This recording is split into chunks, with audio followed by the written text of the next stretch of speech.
in Travels with Pevsner.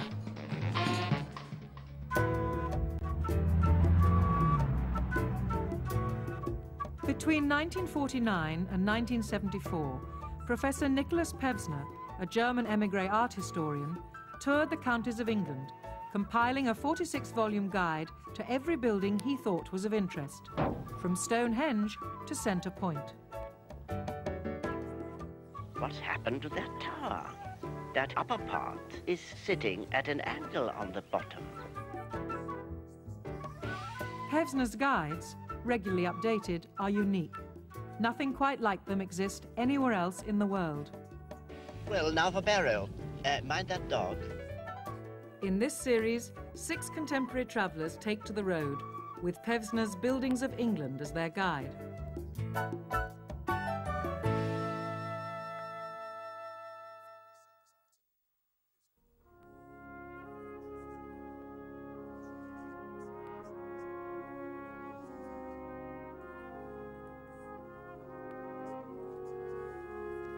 I'm sorry, I'm not doing this. Where's my car?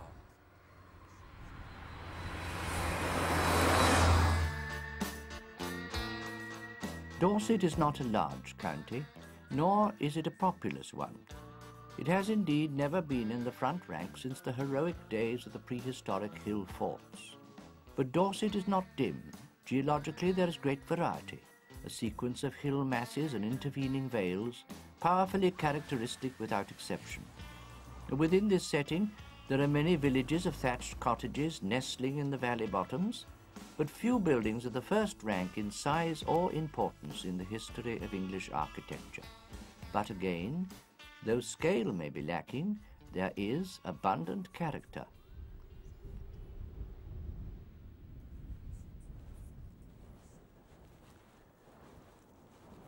Dorset may lack palaces, cathedrals and great seats of learning, but it's unrivaled for its prehistoric sites.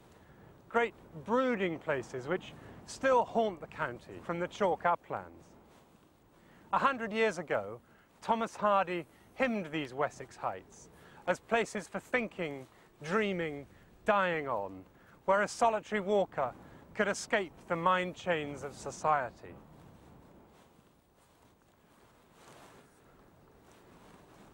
I left Dorset nearly 30 years ago, and for a long time felt no urge to return. But you can't sidestep your childhood forever, and this evocative green landscape lingered on at the back of my mind. It sat there, like a barrow on a hillside, unattended but potent nonetheless. Pevsner's guide tells us that Hambledon is one of our most impressive hill forts. Yet for me, this is also the symbolic landscape of deep England, an embattled realm where reality is folded in with dreams. Coming back to revisit this country of the mind, I had to begin where it all started for me. Bryanston School, built by Norman Shaw in the 1890s for the second Viscount Portman, the owner of large tracts of the West End of London. The entrance from the southeast is through a gateway built circa 1778 by James Wyatt. Lofty, arched entrance, with Doric half columns left and right and a pediment on top.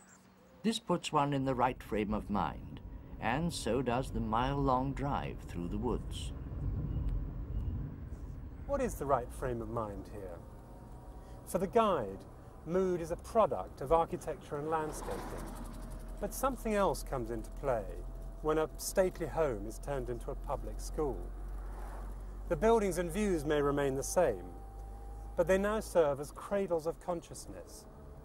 It's at places like this that an idea of Dorset gets hammered into the back of many young minds, and I have to admit that mine was one of them.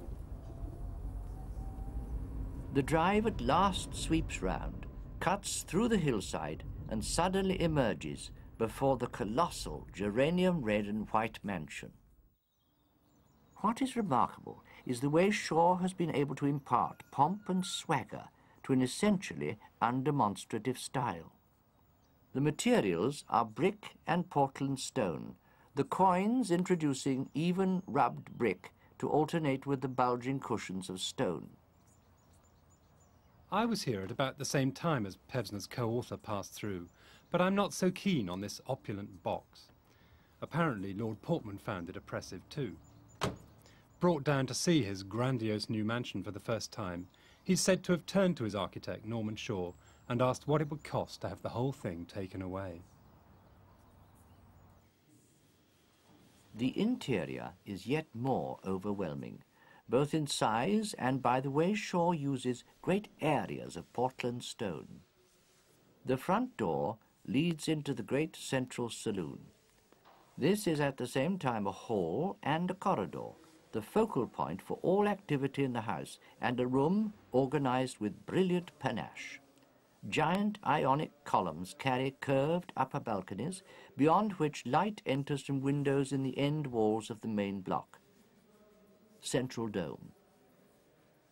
Throughout, the materials and workmanship are of the highest quality, so that even now, when the main rooms are classrooms and hundreds of pairs of feet tramp daily over the parquet, the interior gives one a sense of euphoria.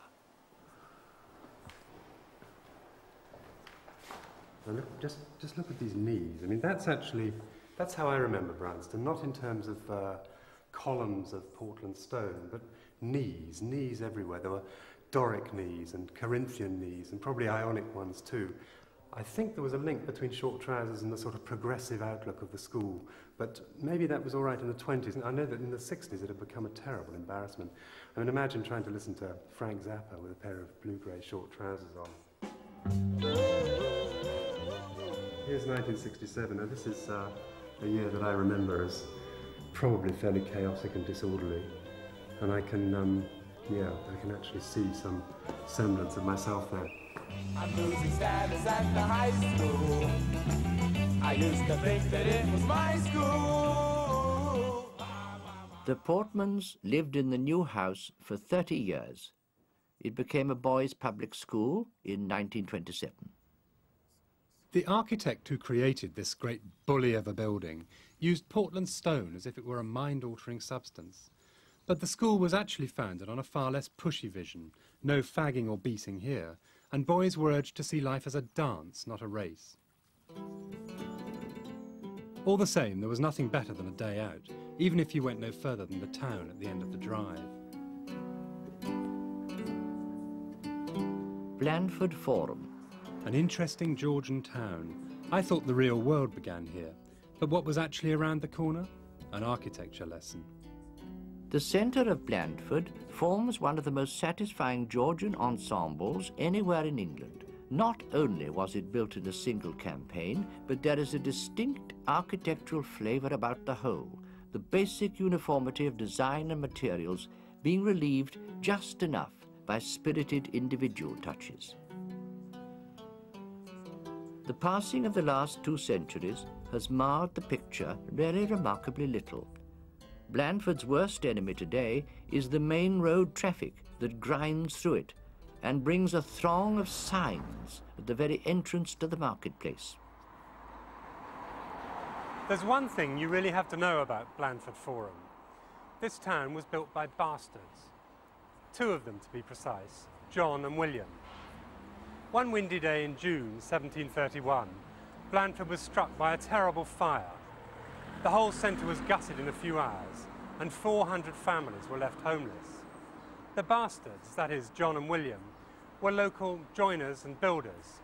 They had lost more than anybody else in the fire, and it was they who set about rebuilding this town from scratch.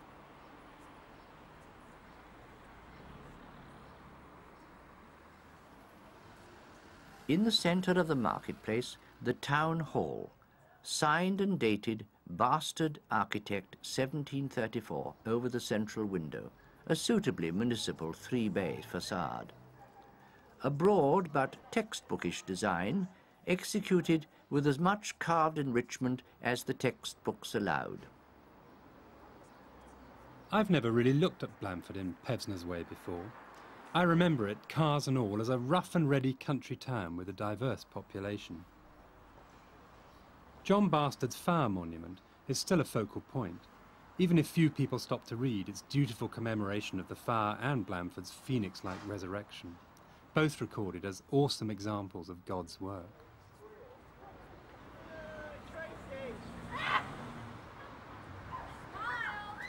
But the monument was an afterthought. Naturally, the church was built first.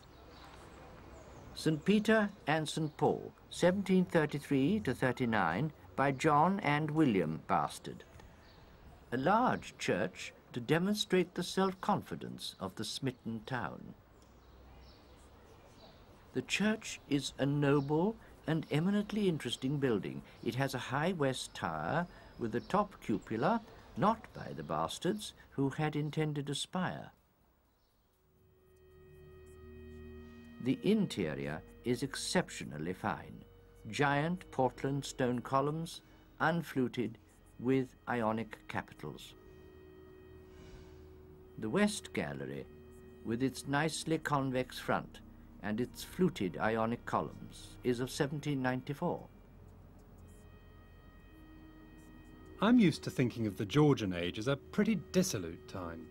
Victorian moralists certainly took a strict line on its excesses.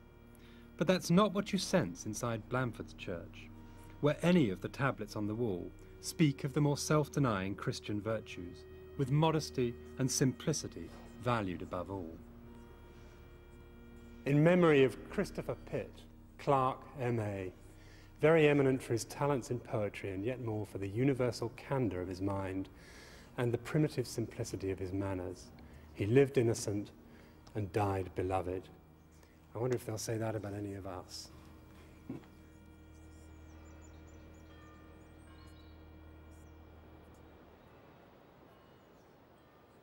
Blandford may have been built to show, but Dorset doesn't always draw attention to its architectural jewels.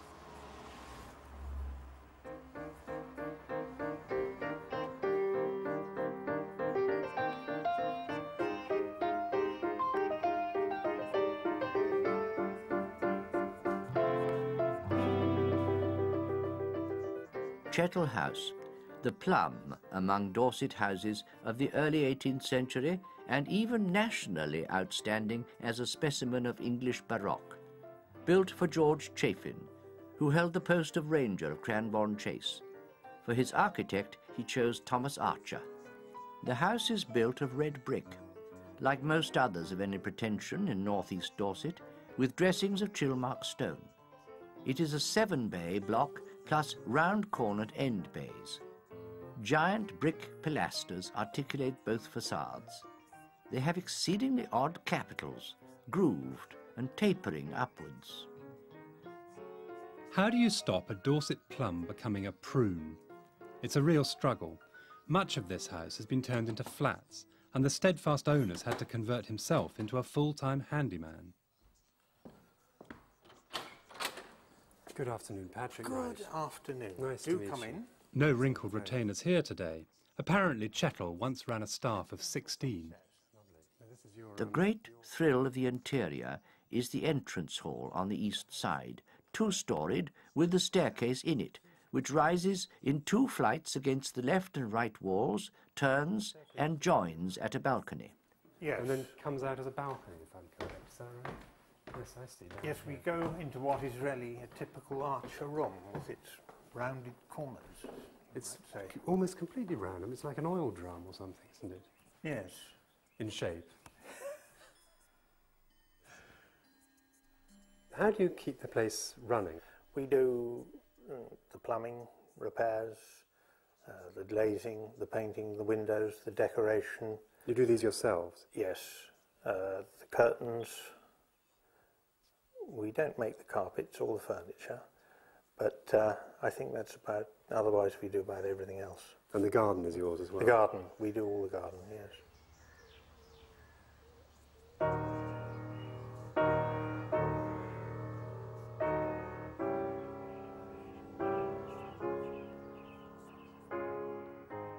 Chettle is close to the Wiltshire border. In the 30s, this area was known as Looney Valley.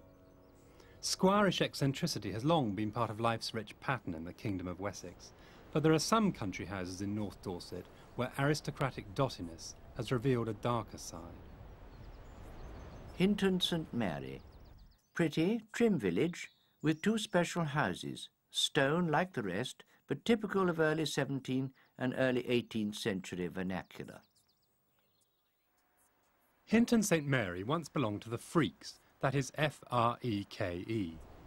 William was one of the most notable freaks who lived here, a 17th century eccentric who compiled a dictionary of dreams, condemned as a medley of folly, obscenity and blasphemy. Nowadays, Hinton St Mary belongs to the Pitt Rivers family, whose estate was once one of the very largest in England. Stables, originally a barn, building of great charm. Towards the road, it has a side wall of lemon-yellow stone with 9 short step buttresses, very satisfyingly spaced. The effect, of course, was not consciously sought. The most famous ancestor associated with this place is the Victorian General Augustus Pitt Rivers. He dug up many barrows on the chalk uplands around here, but it was his grandson who gave the house its present form. Manor House, beside the church. The southeast front exhibits the textbook arrangement of the late manor house. The whole elevation, 2 stories with a third in the gables, has been created piecemeal in the 16th, 17th, 19th and 20th centuries. From 1929, George Pitt Rivers turned the manor house into a miniature country seat. A panoramic view now opens towards Hambledon Hill. By the gateway southeast of the forecourt, much altered and adapted, barn. I gather this is the tithe barn, or was once a tithe barn, It was the tithe barn up until the dissolution of the monasteries, yes. and is now something rather different. Well, you can see. I see, yes. A theatre. And a theatre full of family portraits. Yes. And the one Pitt Rivers that I know about, I mean, or that everyone perhaps knows a little bit about, is General Pitt Rivers, who founded modern archaeology. Is that? Well, he was one of the founders of systematic archaeology, and that's his picture by Frank Hall. It is rather unusual because he didn't paint many portraits. With an Iron Age shield behind With him. an Iron Age shield behind him, and I think it's a very good portrait. Now tell me about this building, because Dorset has got many barn conversions, not all of which are happy, but this is a completely remarkable piece of work. What do you do with a tithe barn that's been turned into a theatre? I mean, what sort of events do you run here? We've had practically, we have a lot of concerts. We have very occasional theatricals. It's used by local people with a connection with the estate for weddings and other sorts of parties. We even had a trade union meeting here. Fairly recently, or? About 10 years ago, I think. Now, I presume this was not so long ago. This was some sort of farmyard. That's quite right, yes. Until the barn was converted, it was a separate...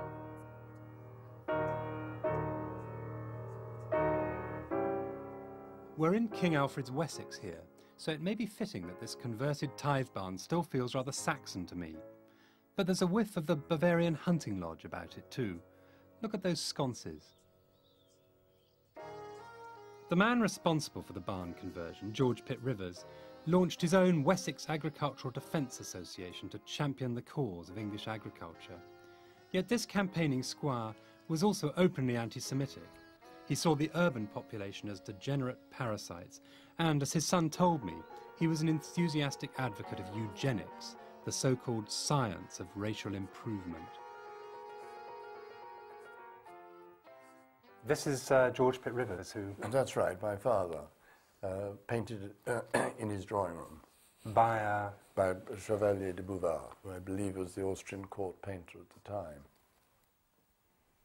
I've noticed that at that time in particular, that around Wessex, there were squires with ideas, seemed to be everywhere, often with extremely strange ideas. I mean, do you think there is something about Wessex and Dorset that encourages a certain sort of aristocratic eccentricity?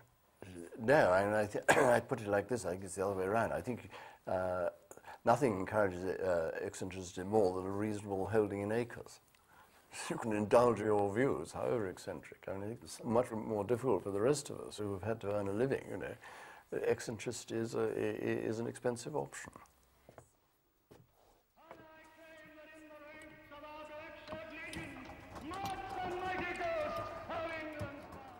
George Pitt Rivers invited speakers down to rally the locals from this stage, including Sir Oswald Mosley, leader of the British Union of Fascists. William Joyce was in the area too, the man who later broadcast propaganda for Hitler as Lord Haw-Haw. Germany calling, Germany calling.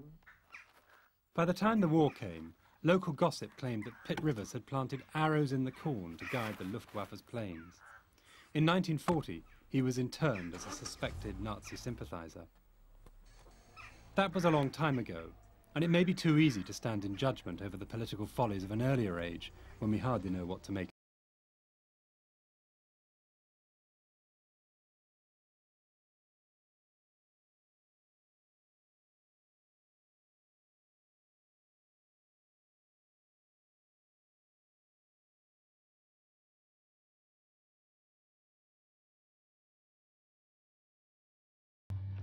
What matters about Portland is that it is a quarry.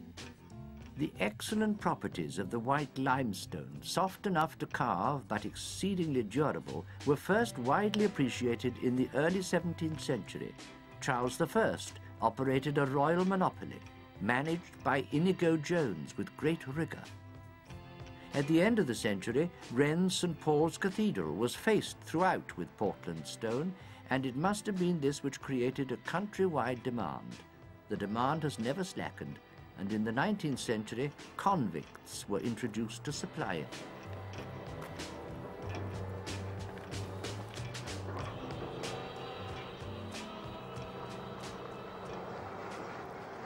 If an English county could have an unconscious, a place in which it kept everything it felt uncomfortable about, then I reckon the Isle of Portland would be Dorset's.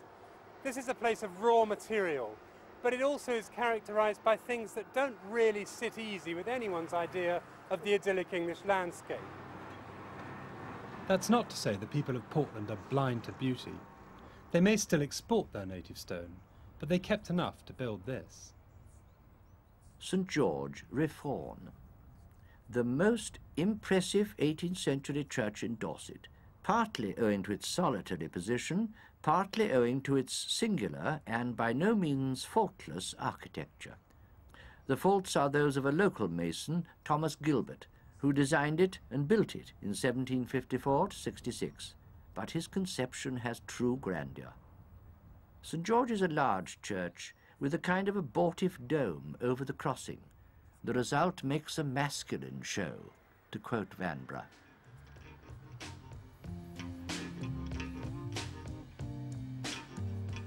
Portland Bill. Lighthouses, 2, of a uniform design but different height, built circa 1867, and a third, built in 1905.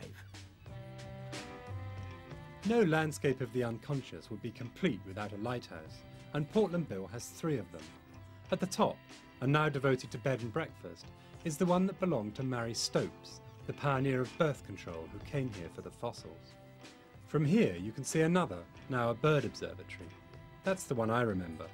When I was at Brownston, I developed an intense and, I guess, rather neurotic interest in wild things that could thrive at a vast distance from human society. Small migratory birds fitted the bill perfectly.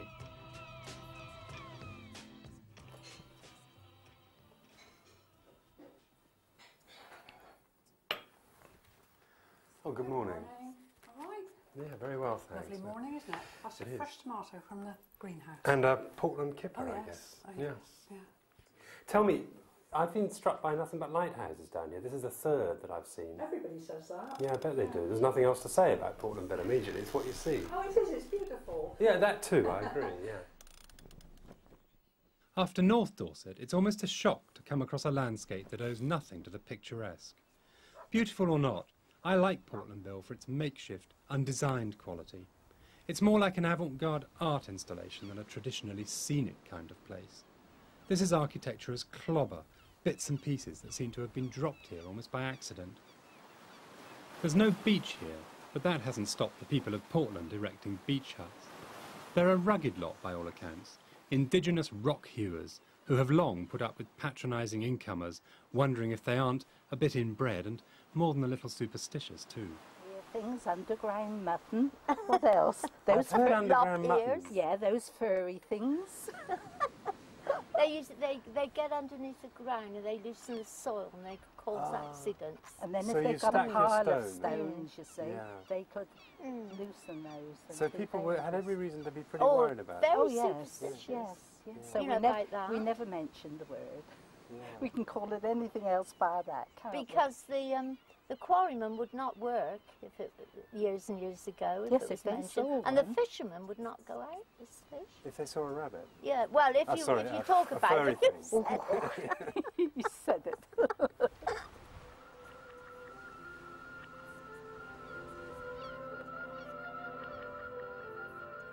Strange place, Portland. Vast holes, unmentionable furry things, lighthouses that don't light. This is Pevsner through the looking glass. There are no exquisite architectural details to obscure the broader view, and I found myself thinking about the guide in a different way. Pevsner walks in and he seems only to have an eye for entablatures and cornices and this very precise architectural language. And on the one hand, I feel immensely frustrated by it, because after all you get to these buildings and what you discover is that they're peopled and that they're haunted and there are whole human dramas attached to them, which Pevsner ignores. But the other thing one sees is that, there is a great deal to be said for Pevsner's approach. I think of him as a high-minded pedant at some level, I have to say that. But at another level, I admire him entirely for being a great sort of monument of post-war democracy. I mean, here's somebody who, in the name of a very precise, arcane interest, gets to open every door in the country, gets these people to let him in, and he gets to talk about their cornices and the structure of their rooms, and he does this really in the name of the public interest.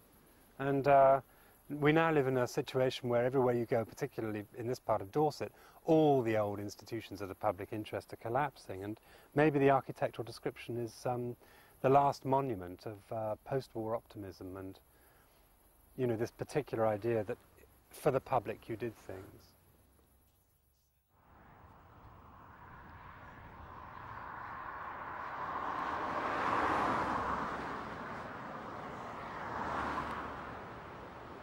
Weymouth is the Georgian seaside resort par excellence.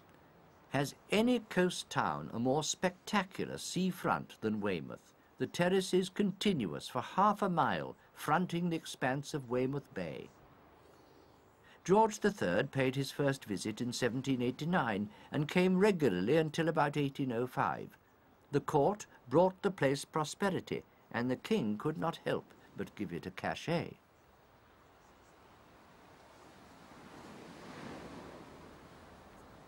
The convalescent monarch rented a house over there, a place called Gloucester Lodge, and the transformation of Weymouth began.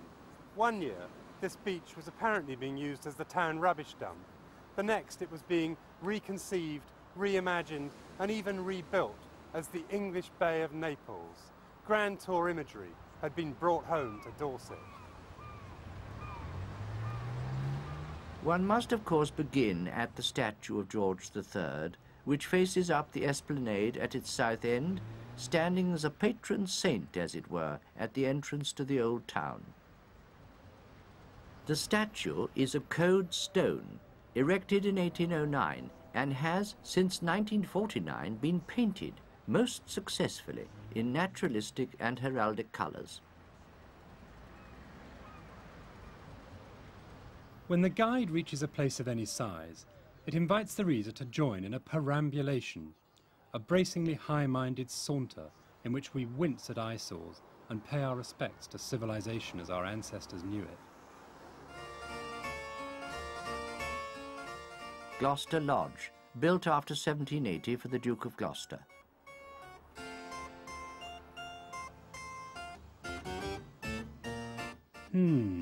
Lime green.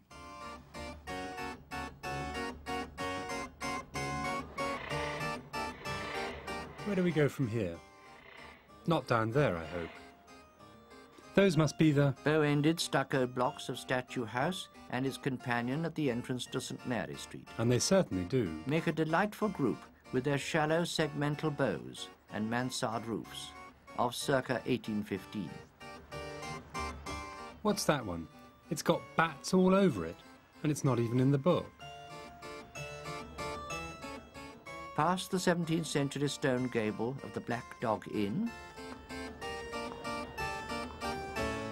Then, after the disastrous lapse of Marks and Spencer's 1930s modernistic, that's where I got my jacket. One may turn at once into the heart of medieval Melcombe, down Bond Street.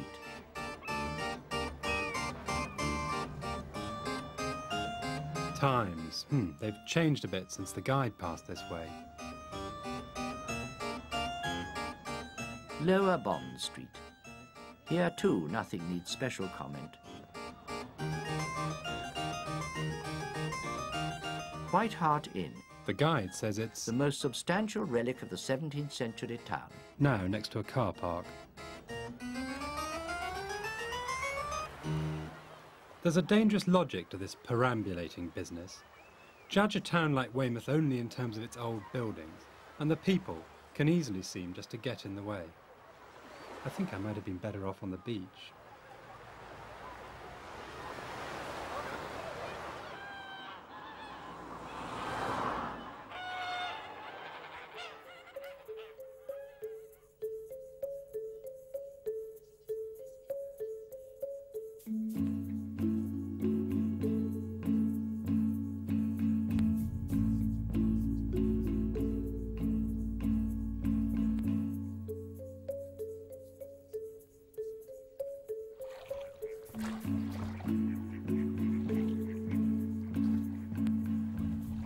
If you look for the very centre of Dorset, you find yourself on this lake, which is also actually a hole in the map. There was once a town here, a considerable place with 100 houses and an ancient grammar school, which had been built up over many years around a medieval abbey. For geographical reasons, it was called Middleton. But the landowner, Lord Milton, put an end to that. He found it all too messy and close up, and so he moved it over 20 years and with Capability Brown's help, put this landscape, this lake particularly, in its place. Milton Abbey was founded about 935 by King Athelstan. The architecture outside as well as inside is singularly limpid. One might call it classic, not classical. Today, what we see is the fruit of an 18th century landowner's not unusual possessiveness, his mightily magnified private chapel, the only but inescapable reminder of Milton Abbey's monastic and municipal past.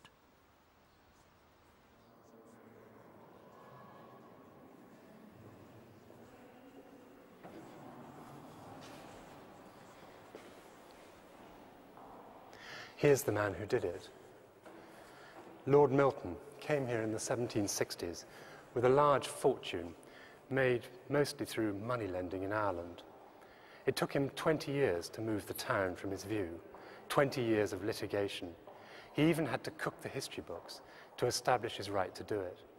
By all accounts, he was an irascible and less than pleasant fellow. Lord Milton may have evicted the noisy schoolchildren of his time, but his mansion has since become yet another Dorset public school. The single cottage remaining from the old town is now the bursar's residence.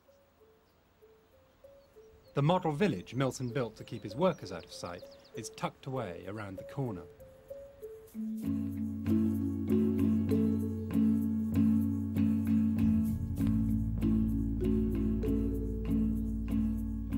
The pert white thatched boxes that lined the long street looked charming behind broad mown verges and with the wooded hillside at the back on each side. Windows making 1.5 stories in a Palladian way. Accommodation was very limited, however, for each box is a pair of cottages, just a room front and back on each floor, and a midget communal vestibule.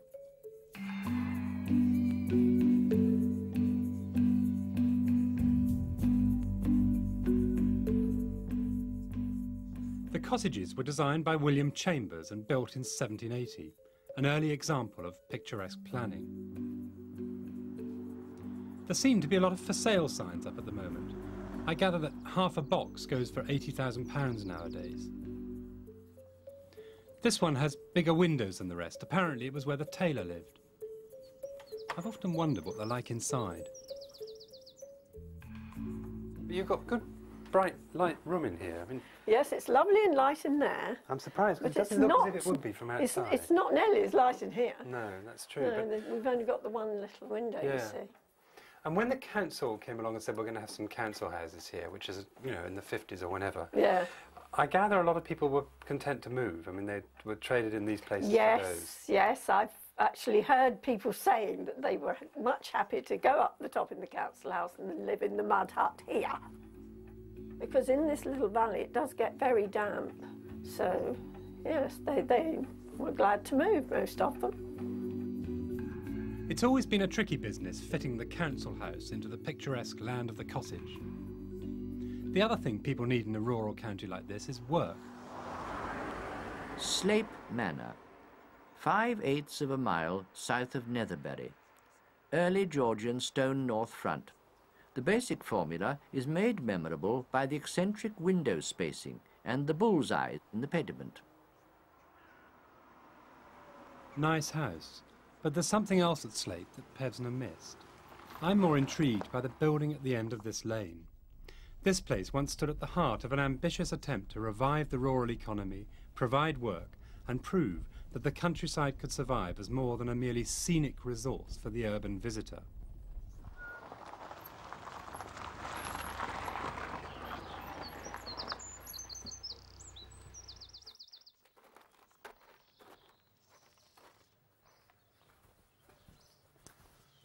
Oh, hello there. Is Mr. Legg around? I'm due to meet him at about this time.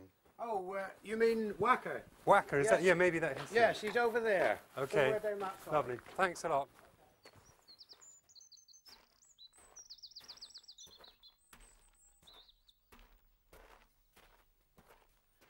Hello, are you Wacker? Yes, that's Oh, hello, nice to meet you. Yeah. Tell you the truth, I was expecting something a little bit different. I mean, I thought this was going to be a flax mill. Well, it used to be years ago, you know. But, I mean, now it's a scrapyard, but I can remember it as a flax mills, you know. Yeah. Well, matter of fact, I used to work down over in the bottom. What, in that bottom bit, the stone bit, yeah. Well, it's a fairly battered building now, though, I think, isn't it? Yeah. Oh, it is all the pieces now, though, isn't it? Yeah, it surely is. But it used to be, you know, between being a flax mill and it was a manure factory. But manure? Yeah. Yeah, down here, see, the blokes and the women and all that used to stand there at the table. The process began here, did it? That's right. You used to come on in through there, and then you spread it, you know, cut it and spread it, one after another. So there's great sheets of flax? Oh, yeah. What was it? About 3'6" long. So it would come in and you'd lay it on belts or something? That's right. And as it come in, you made sure there wasn't no vermin or anything like that, so the women didn't scream their heads off further up. You mean mice and all that? That's right, yeah.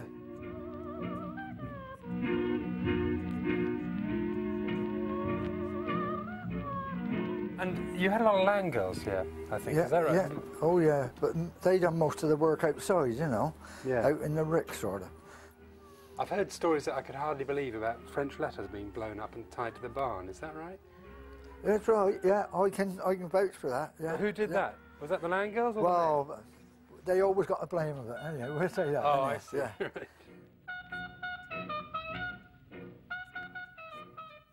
Up here, it used to be our social club. A social club? Yeah. What, in this room?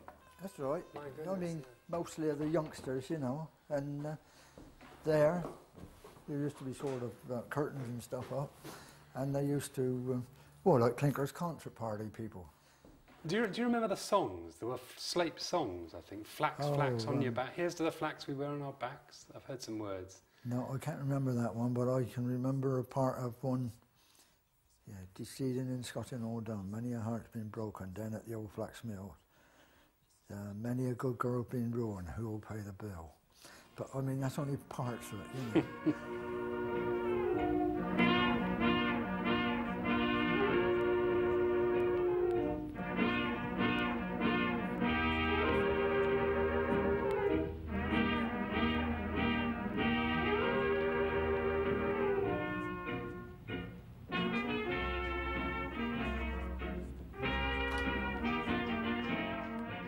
Slate was turned into a flax mill by an idealistic rural activist called Rolf Gardiner. He bought the place in 1939 and set out to get growers and weavers cooperating rather in the manner of a medieval guild. The slogan was Wessex fabrics from Wessex fields, and country dancing was expected at the flax feasts, although the land girls apparently preferred the rumba. Slate was taken over by government officials during the war. Gardiner and his folksy vision were dumped. Not long afterwards, the mill was closed. The grass will grow green with the returning spring. The machines will rust and crumble into dust. Rolf Gardiner. And it was in that hopeful spirit that he set out to revive the flax industry here at Slate. As a lifelong enemy of what he called petrol England, Gardiner would be dismayed to see this place now, the mill derelict and the ground given over to dead cars.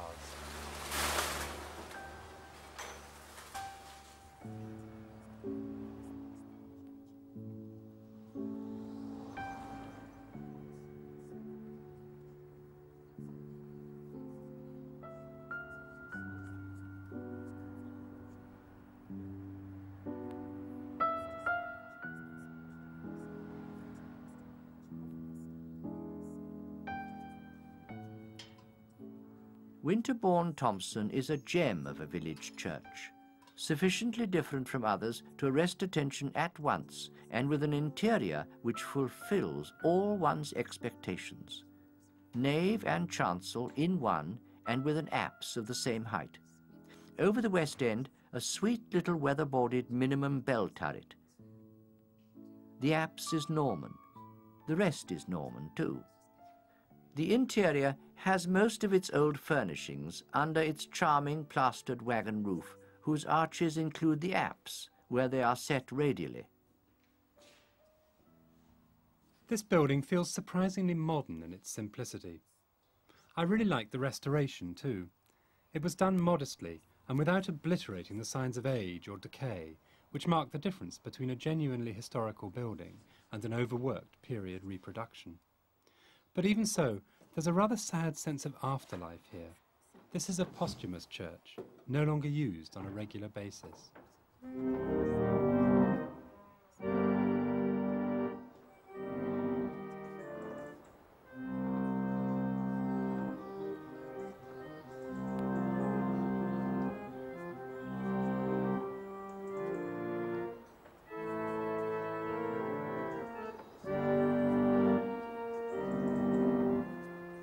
A.R. Powys restored the church for the Society for the Preservation of Ancient Buildings in 1931. The money for the restoration was raised by a sale of Thomas Hardy manuscripts. Hardy cared for the church in exactly the way we care now. It's one thing to care for a church, but how do you care for a whole county like Dorset? That's been an abiding question ever since Hardy's time. For its most visionary admirers, Dorset has embodied a beleaguered southern English identity which has to be defended ceaselessly against encroaching forces. That's why the hill forts still resound with battle cries.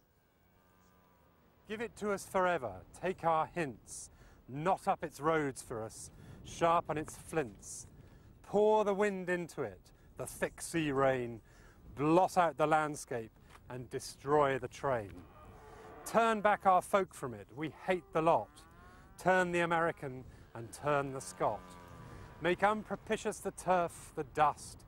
If the sea doesn't get 'em, then the cattle must. Arm the rabbits with tigers' teeth. Serpents shoot from the soil beneath. By pain in belly and foot and mouth, keep them out of our sacred south.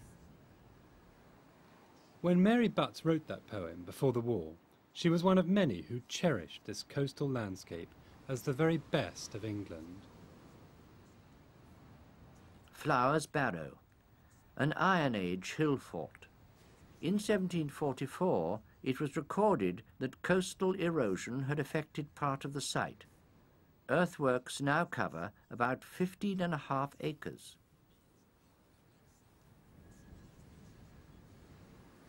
This is one of Dorset's most famous vantage points. For generations, people have come here to gaze out over the Purbeck Cliffs and imagine the world in a state of perfection.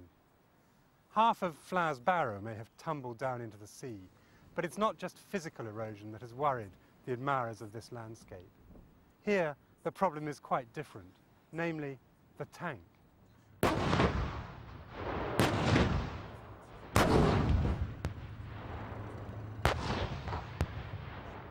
Like it or not, the tank is now a native of Dorset, and Bindon Hill is well settled into its destiny as a natural firing range. Was formally accepted into service with the Britain's latest tank, the Challenger 2, can withstand the most rigorous of architectural descriptions. The 5.54 calibre LL-30 is the first British tank gun to be chrome-lined. The turret incorporates second-generation Chobham armour. The tank commander has a total of 8 Unity magnification periscopes for all-round vision. The gunner has a NanoQuest L30 reversionary mode telescope mounted coaxial with the main armament with an etched graticule. and allows the gunner limited independent travel.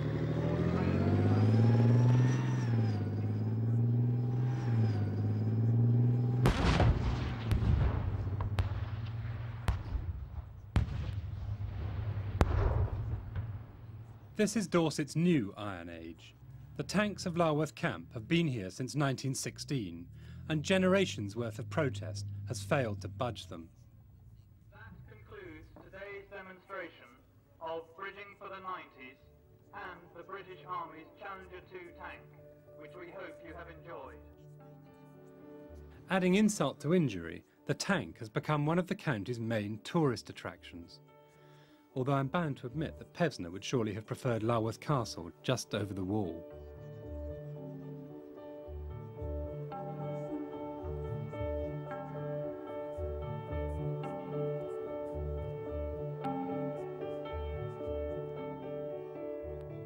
It may feel like a desolate story that has overtaken this stretch of Dorset, and one that in many ways seems to epitomise the fate of rural England.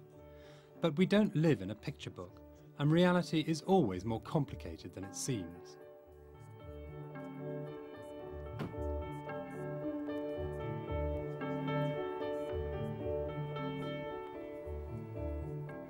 The Great Heath, the one that Thomas Hardy called Egdon, and which used to occupy vast tracts of land in this part of Dorset.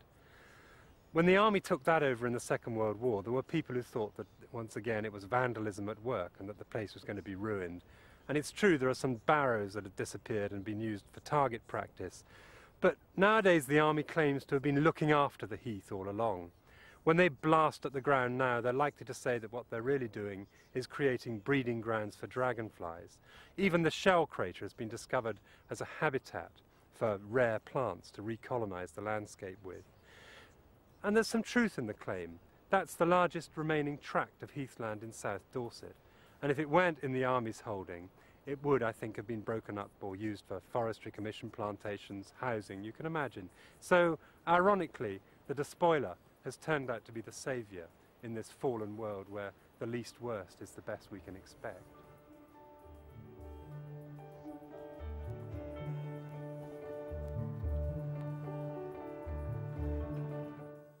Stay with BBC4 for more in our Death on the Staircase weekend. With the murder trial in full swing, defence witnesses take the stand. The penultimate episode, next.